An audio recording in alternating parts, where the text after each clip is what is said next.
उलिल अम्र पर भी हम तवज्जो नहीं देते। उलिल अम्र के हवाले से भी हम अधूरा दीन बयान करते हैं, मुकम्मल दीन बयान नहीं करते। उलिल अम्र की तशरीह नहीं करते, इसमें उलमा का किरदार मुतय्यन नहीं करते। एक तबका तो वो है जो उलिल अम्र के बारे में अपना तसव्वुर सही रखता है, इससे मुराद हुक्मरान हैं, उलमा हैं, और फिर हुक्मरानों पर भी उलमा को फ़ौक़ियत हासिल है। ये इंशाअल्लाह किसी, शायद इससे पहले भी किसी वक्त बात कर चुका हूँ, दोबारा मौका है तो फिर भी बात करेंगे इंशाअल्लाह, या मुमकिन हमने इस रिकॉर्डिंग के सिलसिले में हमने इस पर अभी बात ना की हो। एक तबका तो उलिल अम्र का सही मफ़हूम जानता है कि भाई इससे मुराद नेक हुक्मरान हैं और उलमा हैं जिन्होंने कुरान और सुन्नत की ताबीर और तशरीह करनी होती है, ला इलाहा इल्लल्लाह। लेकिन वो इसको खोल के बयान नहीं करते कि लोगों के सामने उलमा का किरदार मुतय्यन होकर आ जाए। ये उमूमन हमारे देवबंदी साथियों को देख लें, बल्कि हमारे बरेलवी साथियों को भी देख लें। अब एक और तबका भी है जो उलिल अम्र पे पर्दा डालता है। माजरत के साथ ये हमारे अहले हदीस भाई हैं। अहले हदीस भाइयों को मैं अपने सगे भाइयों की तरह समझता हूँ, ऐसी बात नहीं है, हम उसूल में एक हैं, लेकिन बहरहाल कमज़ोरियाँ हर एक में होती। मैंने यहाँ देवबंदियों का भी नाम ले लिया, बरेलवियों का भी नाम ले लिया, तो फिर अहले हदीस भाइयों का नाम लेने में कोई मजाक नहीं है। वो उलिल अम्र पर पर्दा डालते हैं। उलिल अम्र की रोशनी में उलमा का किरदार मुतय्यन करने की बजाय फट फ़इन तनाज़अतुम पे चले जाते हैं। देखो जी देखो, आगे नहीं लिखा हुआ, आगे भी पढ़ो, फ़इन तनाज़अतुम फ़ी शैइन फ़रुद्दूहु इलल्लाहि वर रसूल, तुम में झगड़ा हो जाए तो अल्लाह और उसके रसूल की तरफ लुटा दिया करो। सवाल ये है, तो फिर तो इतनी बात काफ़ी थी, अतीउल्लाह व अतीउर रसूल। वो उलिल अम्र मिनकुम का फ़ायदा क्या हुआ, पहले ये बताएं कुरान करीम के अंदर। भाई कुरान और सुन्नत की तरफ लुटाना है, वो हर एक को हुक्म है कि तुम अपने झगड़ों को कुरान और सुन्नत की तरफ लुटा दो, बिल्कुल सही है। लेकिन जवाब यह है कि कुरान और सुन्नत पर गौर करके फैसला आपके सामने कौन रखेगा? नथु फत्तू एरा गेरा कि नहीं उलमा, चले तुम्हारे अहले हदीस उलमा है सही, वो भी हमारा ही उलमा है, कोई बात नहीं भाई, उलमा ही रखेंगे ना। एक आमी अहले हदीस तो नहीं रखेगा जिसको इस्तिंजा तक का पता नहीं है, वो तो नहीं रखेगा ना। अहले हदीस आलिम ही देखेंगे, चाहे अहले हदीस हो, देवबंदी हो, बरेलवी हो, कोई भी हो, समझ आई। उलमा हक रखेंगे, कोई भी हो, मैं हर एक उलमा हक भी नहीं कह रहा, लेकिन सिर्फ ये बताने के लिए कि अला सबील तस्लीम अला सबील तनज़्ज़ुल मैं एक बात कर रहा हूँ, को सिर्फ उलिल अम्र का मफ़हूम मुतय्यन करने के लिए। एक तबका उलिल अम्र की तशरीह नहीं करता और दूसरा तबका उलिल अम्र पे पर्दा डालता है। जब उलिल अम्र पे बात की जाए फट से कहता है देखो जी ये भी तो कहा गया झगड़ा हो जाए कुरान और सुन्नत की तरफ लुटाएं। भाई कुरान और सुन्नत की तरफ लुटाएंगे तो कुरान और सुन्नत की तशरीह भी किसने करनी है? उलिल अम्र ने करनी है। फिर उलिल अम्र में इख्तिलाफ भी होगा, जैसे सहाबा में इख्तिलाफ था, नबी के होते हुए उलिल सहाबा जो हमारे लिए उलिल अम्र उनमें इख्तिलाफ था, हलाल हराम जायज़ नाजायज़ तक में इख्तिलाफ था।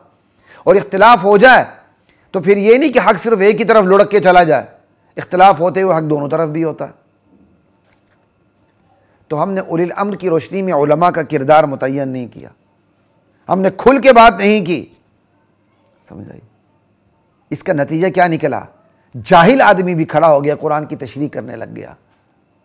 और ये जाहिल तबका किन किन तबकों से देख लें आप, आपको पता चल जाएगा। जिन्होंने उलिल अम्र पे तवज्जो नहीं दी उन्हीं में से हैं। किसी ने किस पहलू से तवज्जो नहीं दी, किसी ने किस पहलू से, किसी ने किस पहलू से। हालांकि उलिल अम्र पे तवज्जो देने की ज़रूरत थी कि हर एरा गैरा नथु फत्तु कुरान को हाथ में लेके अपनी क्या कहते ताबीर और तशरीह नहीं कर सकता। ताबीर और तशरीह में इख्तिलाफ के बावजूद ये काम सिर्फ उलमा करेंगे।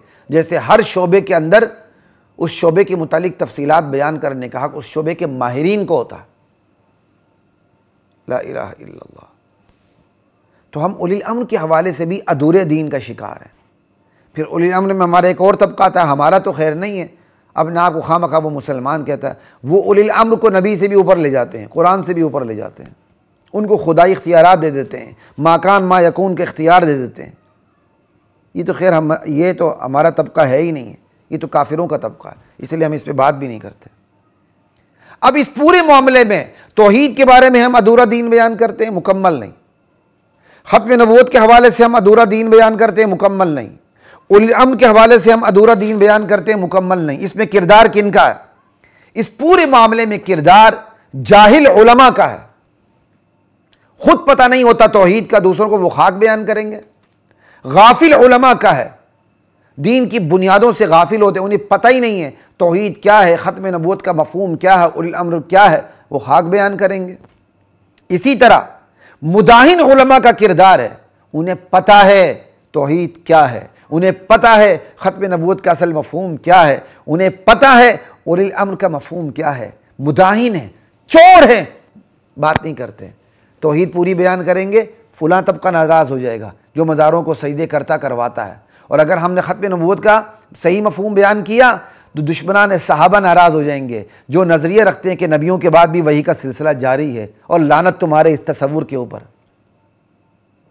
ला इलाहा इल्लल्लाह कि ख़त्म नबूवत के बाद भी वही का तसलसल जारी हो सकता है। इससे बड़ा काफिर कौन होगा जो ऐसा नज़रिया रखे। ला इलाहा इल्लल्लाह। और ये नाम नेहाद स्कॉलर्स का है, समझाइए, जो खुद ही उलिल अम्र बन जाते हैं, क्वालिफिकेशन कुछ भी नहीं होती।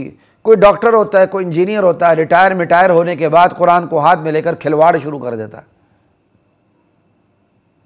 ये इन लोगों का किरदार है दीन को अधूरा बयान करने में। गाफिल उलमा का, जाहिल उलमा का, मुदाहिन उलमा का, गाफिल स्कॉलर्स का, जाहिल स्कॉलर्स का, मुदाहिन स्कॉलर्स का, जदीदियों का, मरूबियत का शिकार लोगों का, और उन दायान का जो आलिम नहीं है लेकिन उलमा की महफिल में नहीं बैठते, मजलिस को इख्तियार नहीं करते, वो भी मन पसंद दीन बयान कर देते हैं। एक तो ये हकीकत आपके सामने लाना मकसूद था कि दीन की खालिस समझ काफ़ी नहीं, खालिस दीन को बेलाग और पूरा बयान करना भी ज़रूरी है, अधूरा नहीं, जिसके हमारे मुआशरे में बहुत कमी है। और दूसरी हकीकत जिसकी तरफ आपकी तवज्जो मबज़ूल कराना था वो ये है कि सिर्फ दीन की समझ काफ़ी नहीं, बल्कि वो जो आपको दीन की समझ मिली इसको तोलें। क्या जो ये दीन का फ़हम जो आपको मिला है, आप आलिम हो या गैर आलिम हो, जदीदी हैं, स्कॉलर हो, जो भी हो, जो फ़हम दीन आपके पास है, इसका सीरा जाके नबूवत से मिलता है कि नहीं, कुरान और सुन्नत से मिलता है कि नहीं। अगर 1400 साल बाद आपने कोई दीन का ऐसा फ़हम हासिल कर लिया है जो 1400 साल से जो दीन की समझ आ रही है उससे मुतसादिम है, उससे मुतारिज़ है, उससे ठा करके टकराता है, तो उस फ़हम दीन पर रहमत नहीं लानत पड़ती है। वो दीन का फ़हम नहीं, वो शैतान की समझ है जो उसने आपके अंदर उड़ेली हुई है। और ये फ़हम दीन का तसलसल कुरान और सुन्नत से साबित है। सुनिए, सिरातल्लज़ीना अनअमता अलैहिम, सूरतुल फातिहा को देख लें, जो पूरे कुरान करीम का खुलासा है, समरी है, तो बात तो यहाँ ख़त्म हो जाती है। इहदिनस सिरातल मुस्तक़ीम, या अल्लाह राह रास्त पर जमा दे और मज़ीद राह रास्त की तौफ़ीक़ अता फरमा। तो ये क्यों कहा सिरातल्लज़ीना अनअमता अलैहिम, उन लोगों का रास्ता या अल्लाह जिन पर तूने इनाम किया है। अब सवाल पैदा होता है कि वो मुनअम अलैहिम, जिन पर इनाम हुआ, वो कौन है? तो कुरान की एक आयत दूसरी आयत की तशरीह करती है। कुरान की सबसे बेहतरीन तफसीर ख़ुद कुरान बनता है। तो वमन युतिइल्लाह वर्रसूल फ़उलाइका मअल्लज़ीना अनअम अल्लाहु अलैहिम मिनन नबिय्यीन वस्सिद्दीक़ीन वश्शुहदा वस्सालिहीन। समझे, जो अल्लाह और उसके रसूल की इताअत करता है वो किन के साथ होता है? नबियों के साथ, सिद्दीक़ीन के साथ, शुहदा के साथ, सालिहीन के साथ। ठीक है ना, ये इनाम याफ्ता गुरोह हैं। खैर बाज़ों ने इसी आयत के साथ 5 भी की, इंशाअल्लाह जब आयत की तशरीह आ गई तो उस पर बात करेंगे अल्लाह ताला ने चाहा, लेकिन अभी मौका नहीं। ला इलाहा, तो ये इनाम याफ्ता गुरोह हैं। कहा अल्लाह इनका रास्ता दिखा। अब जो इनाम याफ्ता गुरोह, उनके पास दीन की समझ है कि नहीं? दीन की समझ थी तो उनको इनाम याफ्ता गुरोह में शामिल किया गया, नबी, सिद्दीक़ीन, शुहदा, सालिहीन। ठीक, अब जब हम ये कहते हैं या अल्लाह इनका रास्ता दिखा, तो क्या मतलब हुआ? इनको दीन की वजह से जो दीन की जो समझ मिली थी, या अल्लाह ताला आपने उसकी वजह से इन पर इनाम नाजिल किया, हमें भी इनका रास्ता दिखा दे। तो आपने खुद क्या दुआ की? या अल्लाह इनको जो दीन की समझ हासिल थी वो समझ मुझे भी अता फरमा, और दीन की समझ, दीन के इल्म और दीन पर अमल की वजह से इन पर जो आपने इनाम किया वो इनाम मुझ पर भी फरमा। ये हुआ कि नहीं हुआ? तो फ़हम दीन में तसलसल साबित हुआ कि नहीं? न सिर्फ दीन में तसलसल साबित हुआ, फ़हम दीन में भी तसलसल साबित हुआ। समझ आई? सिरातल्लज़ीना अनअमता अलैहिम से सिर्फ दीन की समझ में तसलसल नहीं, खुद दीन में भी तसलसल है। अल्लाह अकबर। ये नहीं कि आज कोई नया दीन आप ईजाद कर दें, दीन ऊपर से तसलसल के साथ चेन में चलता आ रहा है, उसमें कोई कमी बेशी नहीं हो सकती, और उसकी समझ भी ऊपर से चलती आ रही है, उसमें कोई कमी बेशी नहीं हो सकती। अनप्रेसिडेंट काम आप कोई नहीं कर सकते। बिल्कुल आपकी दीन की समझ का सिरा नबुव्वत से जाके मिल जाना चाहिए। सिरातल लज़ीना अनअमता अलैहिम। समझे?